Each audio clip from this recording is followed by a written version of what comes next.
Recording in progress. Good evening, everybody. It's Monday, March 25th. It is now 6 p.m. We'll start the agenda of the Protection and Policy Committee. Roll call. Alder Morgan. Present. Alder Grant. Present. One last roll call for, Here, here, here, here, here. I'm also here, so we're all present. I'll take a motion to approve of the agenda. Motion to approve it, the agenda. Second. All in favor? Aye. Nays? Ayes have it. Approval of the minutes. I for March approve 11th. those minutes. All right, for a second. Second. All in favor? Aye. Nays? Ayes have it. I make a motion Hold to on. You ready? suspend the rules for items 1 through 4. All right, do I have a second? Second. All in favor? Aye. Nays? Ayes have it. Motion to approve. All right, do I have a second? Second. All in favor? Aye. Nays? Ayes have it. So, Oh, yeah. Everything that's discussed today is going to common council on 17? 16th 16. Oh, of 16. April for final approval. Thank you. Thanks, good. Number 5, consideration of possible action on the City of Green Bay pesticide use policy. Director? Hold on. You're good. Yeah, everything, we passed it You are all. good to go. If anyone with We the just liquor did it. license related, they put them all together, so if you're on Zoom or if you're in the class, anything with a liquor-related matter has been approved. Okay. Yep, you're good to go. Thank you for coming in. Yep, thanks. Tough council, I know. Thanks for your service. Thanks, Steve, thanks. Okay, sorry about that. That's okay. So yes, the request to create this policy came from the Sustainability Commission, and they were looking for the city to create a citywide policy where all city employees and all divisions within the city and departments within the city are to follow this policy on city-owned land. So this is not homeowners. They are not required to follow this policy. This is kind of best practice, and they can if they want, but nobody is required to if this policy were to be approved tonight, other than city employees. So I want to make that clear. So this policy is to give some guidance and direction for how to apply herbicides and pesticides on city-owned property and redevelopment authority-owned property. And so Maria worked very closely with me and other departments to draft this policy. It has been reviewed with the Sustainability Commission, and they approved it at not last week's meeting, the one prior to that. And it was reviewed and approved contingent upon the law department review of the document. So all of the red line changes that you see before you are requests from the law department, and these are just real minor edits, just to kind of clarify things. The only one that is really not a law department edit, which was something that we edited, was under item 5.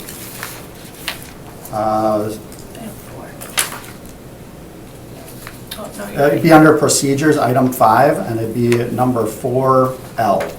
And so when that section was originally drafted, we drafted it taking into account the food forest and community gardens. And so what we said initially was we would not apply pesticides or herbicides within 10 feet of those planted areas. As we were drafting this red line document, we realized that we have an urban farm that we're in the process of designing for the JBS site. So that really needed to be modified, that one line item. So we worded it to say within 25 feet of food production zones, only pesticides approved under the Food Quality Protection Act will be utilized. So that allows them to use herbicides and pesticides at the urban farm with some direction of how to do it. Everybody else, like the community gardens and the food forest, we can choose not to use herbicides and pesticides within 10 feet if we so choose, and that's probably what they would end up doing, but we had to change that text. Everything else that's redlined is more procedural and recommended from the law department. So as I mentioned, the Sustainability Commission reviewed this, and they recommended that it go to you for approval. because they don't have the jurisdiction to create a formal policy on behalf of the city. I will tell you that all of the department heads or a representative of the departments have reviewed this policy and have had a chance to comment on it. So all departments should be on the same page with how it's currently worded. Are they all okay with where it's at, or any requests? Everything's kind of been addressed prior. Yeah, everything's been addressed. Maria's had most of the contact with the other departments, so I don't know if you have anything to add. Yeah, I think the biggest one was working with DPW, specifically their stormwater management and their right-of-way management, because those are very different things that they do within their department. So we actually got quite a few staff people from DPW involved in this and had a lot of back and forth, but they were okay and felt comfortable with how it was worded, especially since at the end of the policy is where the majority comes in and where it becomes more applicable to all the different departments by separating the city properties by those categories. And so they're able to adjust that to fit their needs and within their staff capacity. And as I mentioned, this policy isn't necessarily a restrictive policy preventing the city from using these chemicals. What it does, though, is it gives everybody direction on the appropriate way to do it, and more importantly, how to notify the public when we do use these measures. So it's all spelled out here and it's very clear, so there shouldn't be any questions from departments on what the process and procedure is. And then the other thing that it states in the policy is that whenever the city hires a contractor to do work on city land, they also have to follow the policy and the notification guidelines. Perfect. Any questions?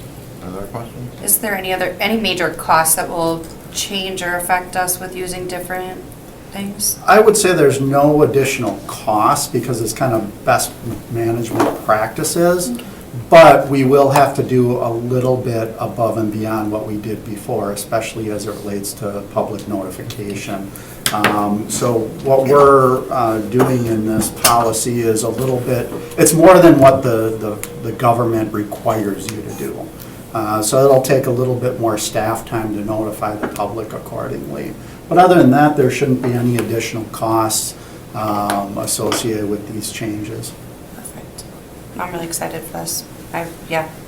Now we joked about with the baseball field vinegar, and so I saw that in K, so I like that. And I like the idea of notifying the public. I think that's good procedure. Reading down further, I was seeing you're going to set your lawnmowers at 3 inches. That's what Parks Department does, yes. Do you mow in May? When we do mow, it's set at 3 inches, but it's hard to keep up with it in May, so. I noticed that in our baseball fields, that sometimes Yeah, it it's, can't have it any higher. yeah. Oh, come on, make the game more of an adventure. Where is that ball? But Public Works does keep their mowers up a little higher in the right of ways. Okay, well, thank you. Yeah, good work.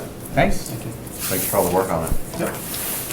Come on, accept the motion. Motion to approve. Second. All right, all in favor? Aye. Nays? Ayes have it. Thank you. Thank you. Information, liquor violation report. We have no violations during this period. Perfect, thank you. Oh, we never got the police concurrence on anything here. I'm afraid we have to, I want to. Ask him the question, so that's the You never said response. a pun today. Oh. Ask him if there's anything, so he says, I concur. Yeah, do you approve of the pesticide policy? Please concur. There you go. Yeah, because you'll be enforcing. No. All right, motion to receive and place on file. Motion to receive and place on file. Second. All in favor? Aye. Nays? Ayes have it. On to adjournment. Call for it. Can we have report from, Not Not on this there. time. oh, okay, well, motion to adjourn it. All right, have a second? Second. All in favor? Aye. All right, now adjourned. I spent